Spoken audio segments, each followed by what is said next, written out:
Okay, let's talk about Destiny 2. What is going on, guys? Demon Knight Gaming or New CT, whatever you want to call me. Oh God. Okay, this is gonna be a different type video. This ain't a weapon analysis. This isn't anything based off anything. I just thought this would be a good time to talk about this shit. But who cares? Like, I don't care. Do you? Whatever. But anyway, guys, before we get into the nitty-gritty of this video, I hope you guys are enjoying moments of triumph. I know I am. As you saw in an earlier clip, I got my legendary armor today. Actually, as of recording this video, I got it not even like half an hour ago, and it's awesome. I'm going to be doing my other characters soon, but first I want to take a break because honestly I'm just tired of playing Destiny after doing it a week straight. So I thought, let's make a video about Destiny.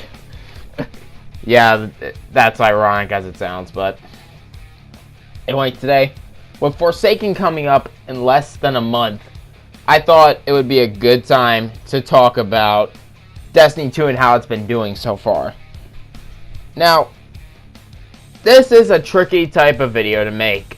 I am converting my channel over to commentary about video games and shit with the weapon analysis because the channel was finally starting to be what I've always wanted it to be. This is what 13-year-old Bradley wanted when he first created the channel, or Demon Knight, whatever, but it's finally starting to become that, you know. I'm having friends show up on the channel now more often. I'm doing the commentaries like I've always wanted to. It's finally starting to be what I want it to be, so this is like a next step forward with this video. So we're going to try and talk about Destiny 2, how it's been doing, and oh boy, this is interesting. Now, I feel like we should go in order. Like, what we were expecting after D1 versus what we got. We're going to be comparing Destiny 2 directly to D1. And we're just going to go through the timeline of D2 so far. Like I said, Forsaken's in less than a month. Now's the time to really talk about this, because the way things are going, Forsaken could either save Destiny 2 or completely destroy it to the point where no one wants to play it anymore. Because D2 has been a very rough road. Fairly successful road, but very, very rough successful road. So let's start off with D1 and what we were expecting after that. Now, I can't speak for everyone because when I first played Destiny 1, this was at the very end of Destiny 1's lifespan. I think Rise of Iron had been out for like 2 weeks now at this point when I first like jumped into it. And I first got the game and it was, you know, exciting. I was ecstatic. I couldn't wait to play it. But I don't know what I was expecting when I first got into D1, but all I know is it blew my mind. Destiny 1, I swear, like, I played that up until Destiny 2 came out, which was the most exciting part, I think. I really, really, really did enjoy Destiny 1 for the fairly short amount of time I played it, mind you. Yeah, give me a moment. Stay hydrated, kids. Helps when you talk. But yeah, I thoroughly enjoyed D1. Now, I think the wide consensus of Destiny 2 was we were expecting a D1 clone. I think that's safe to say what a majority of people were expecting, because the most common complaint I hear about Destiny 2, it doesn't feel like a Destiny game, which is fair because this is a sequel, and sequels more often than not don't feel like the prequel or the game that came before it. But personally, what I was expecting from D1 wasn't the same thing. I wasn't immersed in Destiny 1. I didn't go through all the time span of waiting for the DLCs. I didn't do Age of Triumph. I didn't do all that. Like, because I just wasn't there for it. I never knew those were events that happened. Blah, blah, blah. It's like, you know, I bought the game and I beat it in like the span of a month. I got to like level 400. I got to max rank 40. No, I did all that stuff within the span of a month and a half.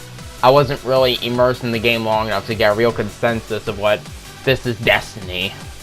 Overall, to me, Destiny 1 was just a breath of fresh air, but enough about Destiny 1. What I was expecting from D2 was just something new, something to keep me busy with the Destiny series, because, you know, I consumed all that in like the span of a month and a half, so I just really wanted more Destiny to play. And when I heard Destiny 2 was being launched from my buddy, my friend, you know, Samurai Knight, as you would know him here on YouTube. I just know him as Devin. But yeah, when he told me Destiny 2 was going to be coming out in like 5 months, I think was at the time, I was ecstatic because it's like, yes, I'm getting more of what I was craving because I was on a huge Destiny binge. Like, I created Titan characters, Warlock characters. Oh my god, those month and a half was fun. So, really for me, I wasn't expecting much. I just wanted something to fuel my hunger for like Destiny because that's all I was playing. And that's all I played up until Destiny 2 launched, really. Because it was just a breath of fresh air when it came to shooters. Because up to that point I was playing Call of Duty, Battlefield. You know, all those shooters are more or less the same. There was nothing quite like Destiny. And Destiny is very unique. The closest comparison to Destiny I can make is Halo. But I don't have enough time with Halo to really make direct comparisons there. I played Halo 3 and 4. But that was only ever when I was at a friend's house. So can't make any major comparisons here. You know, it's like comparing an energy sword to like the swords in Destiny here, but that's it. So what I think a majority of people were expecting though was a Destiny 1 clone. They were expecting similar things. No one expected the tower to get blown up. Spoiler alert. No one was expecting that. That definitely had me like, what? Burped, excuse me. But seriously, that had me what when I played the beta. Now let's get to marketing for the game and the beta. I think we can throw those in the same category because again we're following the timelines here. Marketing for the game and the beta.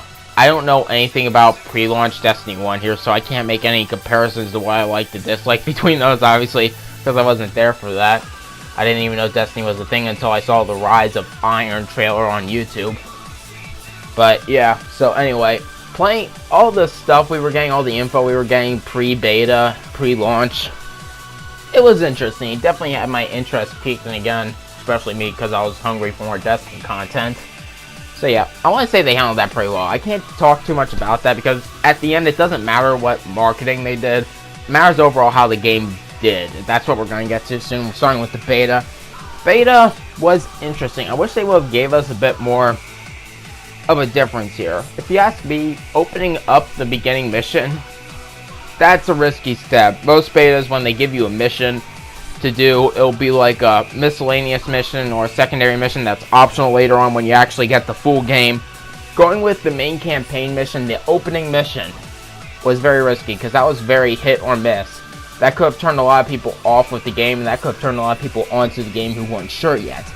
And overall, I want to say it definitely had my attention for how risky of a move it was. Naturally, I was too blind to realize the risk of what they had done there, but you gotta appreciate it. They were definitely very confident with their game to do something like that because the tower was destroyed. It's like, what? The light's gone? Holy shit. And it definitely had me anxious for Destiny 2. All I could think about was, until Destiny 2 fully launched, I even pre-ordered the game, so I got all the rewards and stuff. All I could think about was, how are we getting the light back? How are we defeating Gary? Gary, yeah, I call him Gary. Suck it up, Buttercups. But yeah, that's all I could think about for like the months leading to the launch of Destiny 2 after the beta. Overall, the multiplayer in the beta was solid. The one strike they gave us was awesome. And you could tell how inexperienced that was, because I don't remember if I posted this video or not, but I believe I called it a mini raid.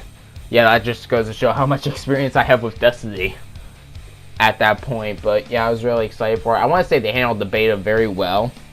The weapons and armor you could get was interesting. I actually wish they kept the UI from the beta instead of what they went with when the game launched, and that's really my only complaint with the UI. I don't have any UI complaints really with this. But anyway, let's get to launch. Like, launch, holy shit, for a solid 2 weeks, I just went through and played it. I didn't make a Titan Warlock character till much later, and we're going to get into how the characters feel compared to D1's characters when I get in my full comparison here. But, oh my god, it was awesome. The campaign had me on the edge of my seat the whole time. It wasn't until we got to Payback I was certain, yep, we're going to win this fight. Because up until this point, I was pretty sure we were never going to get the main city back. Then Payback played, and it's like, oh yeah, we're bringing it to him. Now, my favorite moments from campaign is not the final boss fight, because if you ask me, the boss fight was underwhelming. Although I was on essentially a sugar rush the whole time, so I couldn't tell it was underwhelming at the time. But my favorite part was fuck, I can't remember the name of the ship, but when we're on the ship near the sun, and there's this whole thing where the sun could blow up and that stuff, you're going through and it's like avoid the light. First time I've ever heard that in Destiny history. But yeah, overall that mission was very exciting. Almighty, it's called Almighty, there we go. But that mission was very exciting, had me on the edge of my seat the entire time. And I just loved that mission. That's probably my favorite mission from the campaign. Most people's favorite mission is probably Payback or when you're fighting Gary. So the campaign definitely does earn some spots with me. But overall, I want to say the campaign was solid. I can't really talk too much more about that until we get to the comparing the campaigns later. But yeah, that's what I have to say. So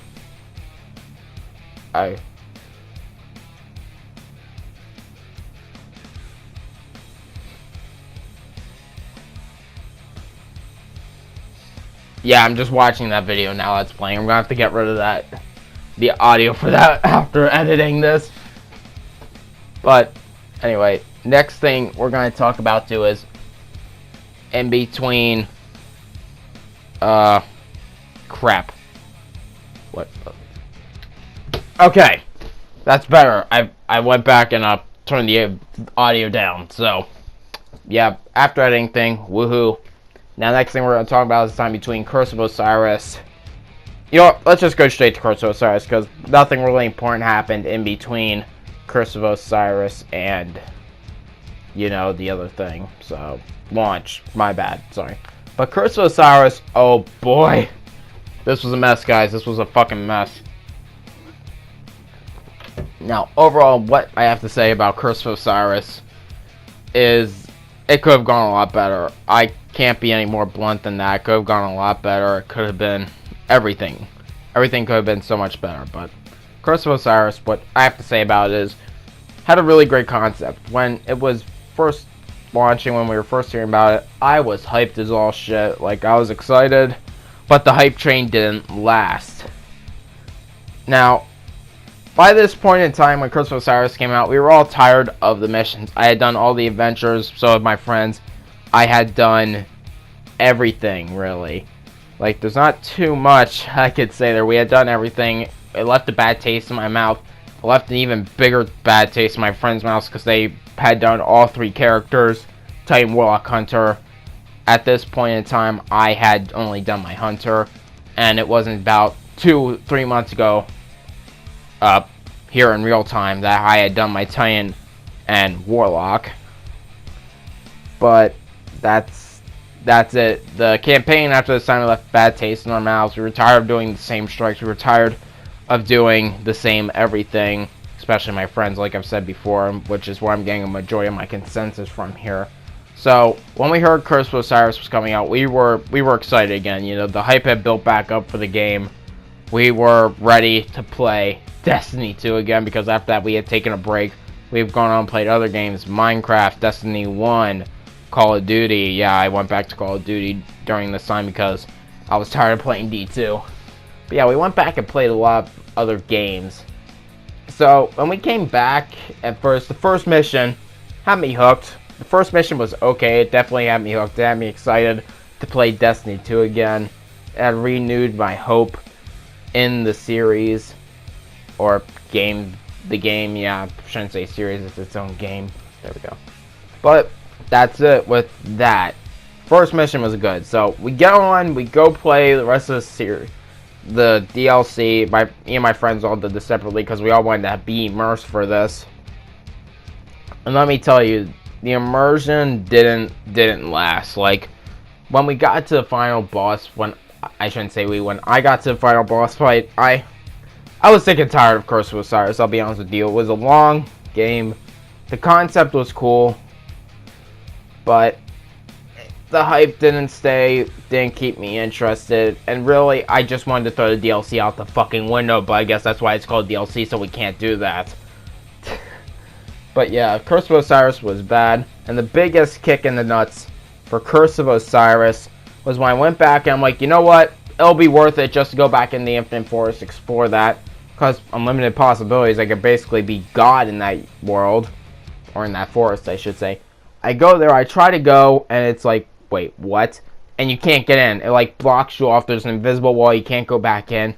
And I was like, you son of a mother. Yeah, that was my reaction. I was really cursing at my TV screen for hours.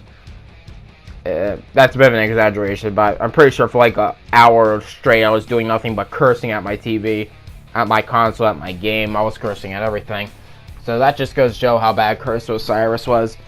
Overall, the first mission was good, it was the rest of them that lost my interest. When we had to take Sagria's shell to go to Earth, and then have it just throw us right back in the Infinite Forest without us taking a moment to go get the gear we wanted, and that shit, that was bullshit. Everything with Curse of Osiris was bullshit. I could stay here for a whole hour and just talk about everything wrong with Curse of Osiris, but that's not the point of this video. Point is, Curse of Osiris was bad, and it definitely turned a lot of people off with Destiny 2, I could tell. The fan base wasn't happy, I wasn't happy, my friends weren't happy. And I'm pretty sure Bungie, when they were looking at it, was thinking this will definitely... There are things we could take from Curse of Osiris. The Infinite Forest concept was cool. It definitely kept my interest, relatively, because it was a whole new world. No pun intended. I guess it's a whole bunch of new worlds, because it could be anything. But, yeah, Infinite Forest had a lot of potential, so it kept my interest throughout the DLC. Because I kept thinking it'll be worth it to just go back there later during exploration. Naturally, that didn't happen, but the other thing was we finally got to meet Osiris, the man, the myth, the legend, literally. We got to meet Osiris, even though he was only in like 2 parts of his own, you know, DLC, but overall, those 2 things kind of made the DLC worth it, but again, bad taste in my mouth, bad taste in everyone's mouth.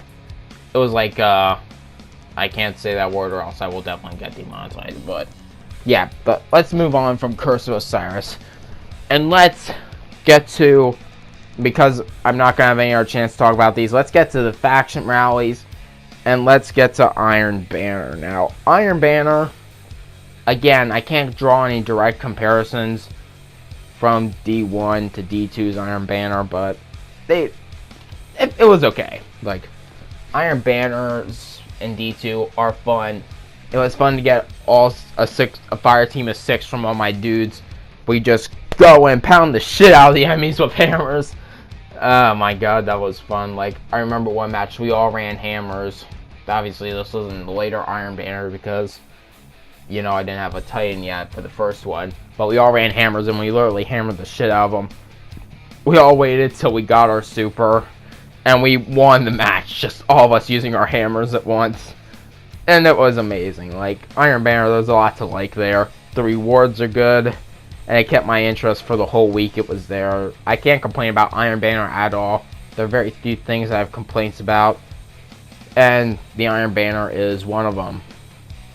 So, moving on from that, let's get to faction rallies. And this is where I have problems with the events. And don't worry guys, we are going to talk about Moments of Triumph, which is last up, which is going to be the last thing I directly talk about, and then I'm going to draw comparisons from the 2 games and stuff and say which ones I liked more. But, where do I start? Faction rallies are definitely interesting because 3 factions, 3 different people, groups you can get loot from. There's definitely a lot to like there, and all I have to do is do lost sectors. Is that it? Yeah, it definitely had my interest, but the problem was Renown. Renown is my biggest issue. I didn't like the fact that we had to do patrols. Obviously, this was to get us to get more time in on the game. All the events are meant to get people more game time in, so that way the game becomes more popular, it gets higher reviews, that stuff. And that's not my issue with it. The issue with it is that that's it. We're just going in, doing lost sectors, there's nothing to it, unlike the Iron Banner, which is meant to make you better at the game. This is not meant to make you better at the game, guys. This was just a ploy to get you in, to have more time in, so that way they could say, look how much time we have in Destiny 2 with all of our players combined, our player base, our fan base, woohoo, people love Destiny 2 again, come buy this game. Like, that's the only reason why faction rallies was a thing. And if I'm being honest, it worked. Like, it got me to play the game to get the loot for the 3 factions. It definitely does work, so I gotta give them props for that. That did work. But my problem with it was just we were only doing lost sectors. Now, you could do strikes to get tokens. You could do crucible to get tokens. You could do basically anything in the game to get tokens. But it was mostly lost sectors because you get 5 renown and you get like 10 tokens. Like, shit, I'll just do that because it gives me the most tokens.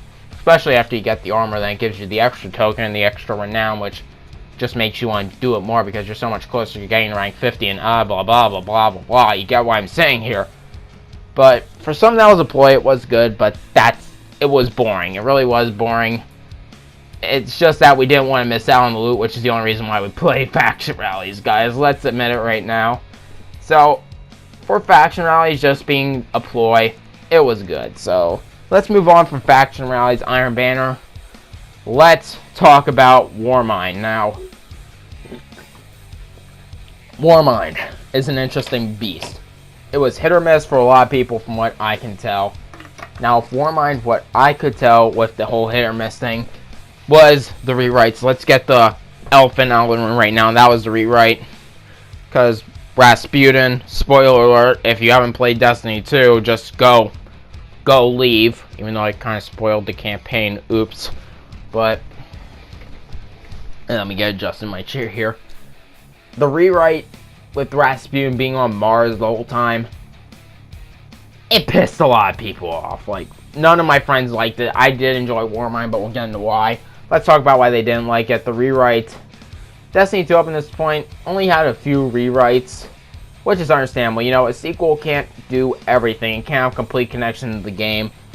I've accepted that with sequels. Like, odds are something's going to be rewritten, something's going to be forgotten, something's going to be redone, there's going to be a retcon or two. I just accept that with sequels. Now, in an ideal world, should a game be like that? No. Should a movie be like that? No. Friday the 13th, biggest offender. Yes, I'm looking at you, Jason Voorhees. But, oh god, I don't need to piss that guy off. I don't need to die. But, yeah, games shouldn't have that. But I just accept it, you know. But the rewrite shouldn't have happened, as they could have done something else. It could have been a different Warmind. Obviously, having Rasputin on there was just to get people invested. And Anna Bray, this is another interesting thing about the Warmind. This was another rewrite. Naturally, you guys should know this, but the biggest problem with Anna Bray was in Destiny 1 and the Grimoire. If you read the Grimoire for D1, she was dead. Like, she was dead, and they brought her back to life. I didn't read the Grimoire, and I know a lot of people don't read the Grimoire, but all my friends are tryhards and love the Destiny series profusely, unconditionally, so naturally they read the Grimoire. I didn't. But at first it didn't bug me because I'm like, whatever, like, it's a small retcon. It's a very small retcon. She wasn't that important of a character up until this point. I never even heard of her up until this point. But I don't know what to say, because a lot of people, well, my friends really didn't like it. It wasn't that she was a retcon.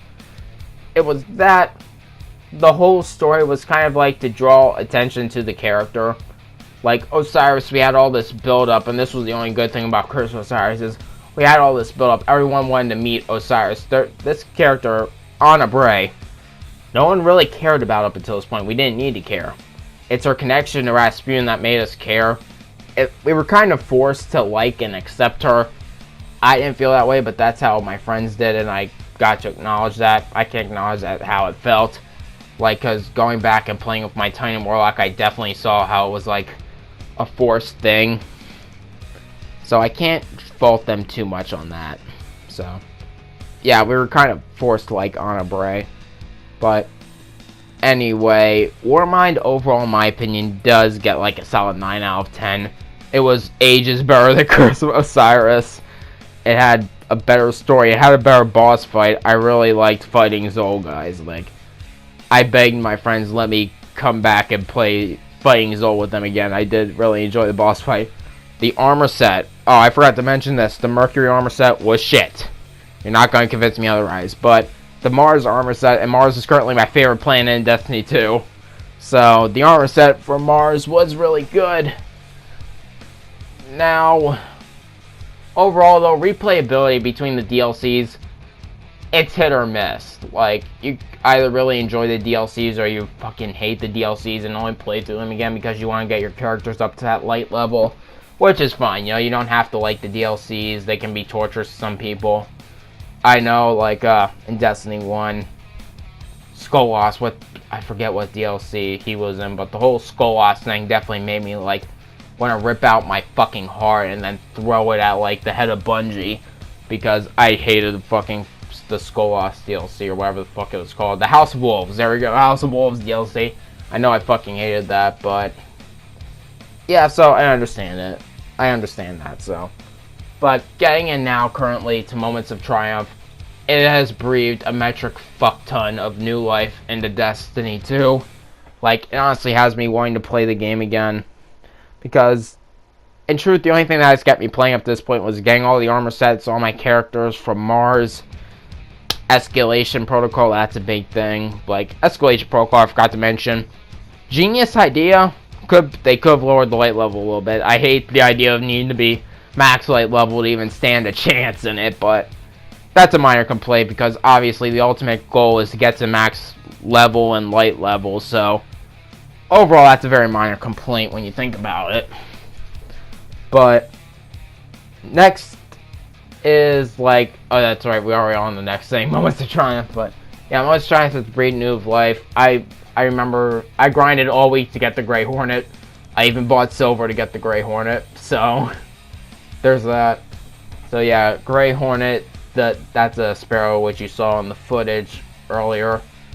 It definitely is worth it. Like, all the loot is worth it in my opinion. The armor sets they don't look perfect, but they look nice, and it definitely makes you want to get it because of the nice gold, the white. I need to get on my other two characters. I only got on my hunter so far, but yeah, in truth, it's worth it. Moments of Triumph was worth it.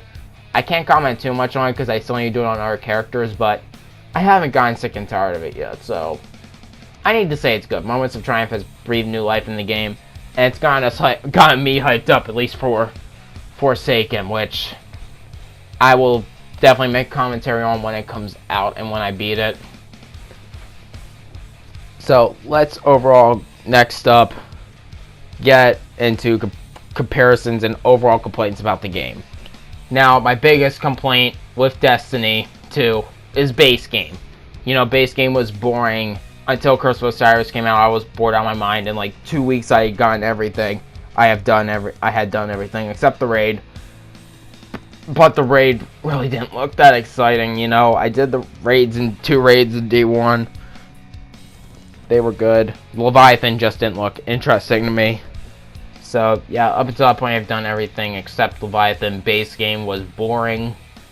And I want to say, like, the only thing good about Curse of Osiris is it brought new weapons in, which made me want to play and, you know, get the weapons, get the new armor, the new exotics, everything else you could probably think of. So yeah, base game is the only bad thing in Destiny 2 in my opinion. It's just that the DLCs weren't what we were expecting or what we were hoping for, really, is what was turning a lot of people off with the game.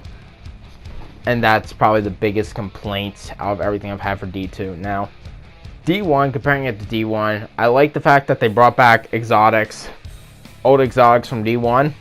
That was a plus. I don't like how all the old weapons armor is just suddenly gone because the vaults were destroyed. Because not everyone had the armor in their vaults when D2 started. They probably had it on their person. Not all Guardians were in the city at the time. There were probably a lot of Guardians out in the field. Like the Sunbreakers come to mind when I think of this fact. There are a lot of flaws with the D2 storyline, but I do like the things that they did. Overall, what I really want from Forsaken is to bring back all the old weapons and armor. Please, Bungie, if you see this video by some miracle, please do that. But overall, that's my biggest thing. Now, let's talk about Forsaken and how it could kill and how it could save Destiny 2 right now. And that is the fact that it's going to be the kickoff for year 2. Now, it's hard to get the words out right now. Hold up.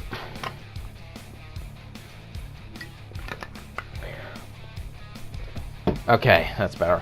But Forsaken can kill or save D2. what will happen is, if it isn't good, I see Destiny 2 player base just completely dropping off, because it's safe to say all the Guardians out there are sick and tired of this shit, like the DLC is not being what we expected. And that's a very fair complaint, because I expected more out of the DLCs myself. And Forsaken being the third DLC, if it's not perfect, if it's not what we think it is, it could very well kill Destiny 2. But let's just talk about so far what we've seen. The marketing so far for Forsaken is interesting, because obviously they kill off Cade. Whoops, I just spoiled that. Oh well, I don't give a shit. But yeah, they kill off Cade, and that definitely has us hooked. It wants us to kill Aldrin. Yes, guys, the Awoken we saw in the trailer who shot Cade was Aldrin. I am dead ass sure about that. I've wanted to kill his ass since D1 anyway. Now I have an actual reason. But yeah, killing Aldrin, or the chance of killing Aldrin, is definitely exciting. Like, there's no lying about that when I say I want to kill Aldrin with every fiber of my being.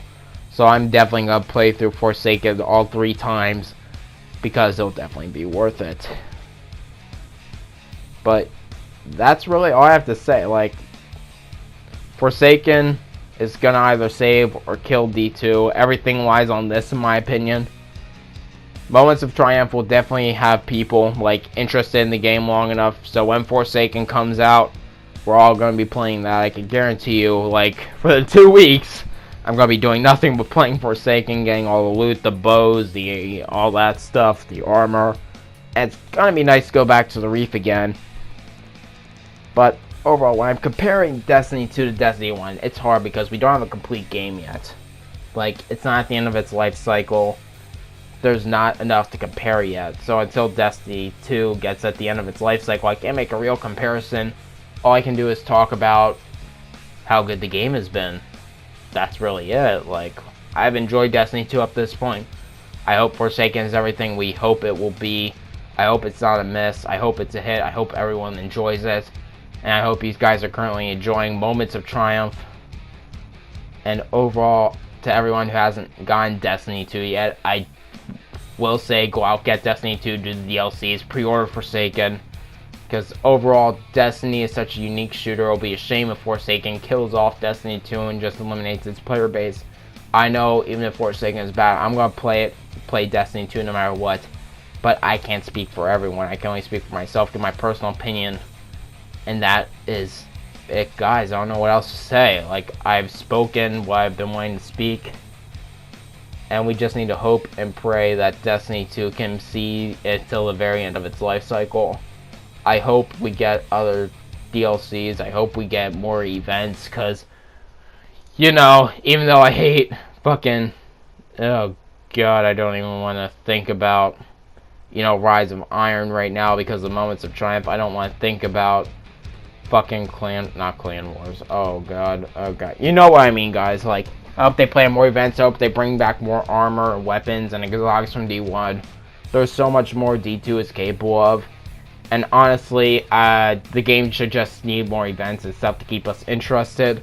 If this game can just be constantly updated, weekly updates, and I hate to compare Destiny to Fortnite right now, but the one thing that makes Fortnite good is there's constant new, you know, stuff to get, like weekly updates, that stuff, new content all the time. Destiny 2 could really benefit from that. Larger vault space, please. We need larger vault space. And the one thing I want the most is definitely bring in new enemies. Like, bring in new enemies. The reskin enemies are fine. They're definitely a little bit different. It mixes it up, but we need new enemies. Come on, Bungie. Don't be lazy. Give us new enemies. I remember the first time I played the Taken King and being scared shitless because of the Taken. Like, no lie, these fuckers were terrifying. Like, they need to bring that back. So, this has just been me rambling in front of gameplay for the past almost 35 minutes. So I think I can leave it off like this. I hope you guys have listened to the video up to this point. I hope you guys have enjoyed this type of video. Like I said, I'm trying to turn the channel into what I want, and I have a good announcement for you when this thing actually goes down, because if it goes down, it's going to be one of the most exciting things ever. And overall, I hope to see you guys later. Peace out. Bye.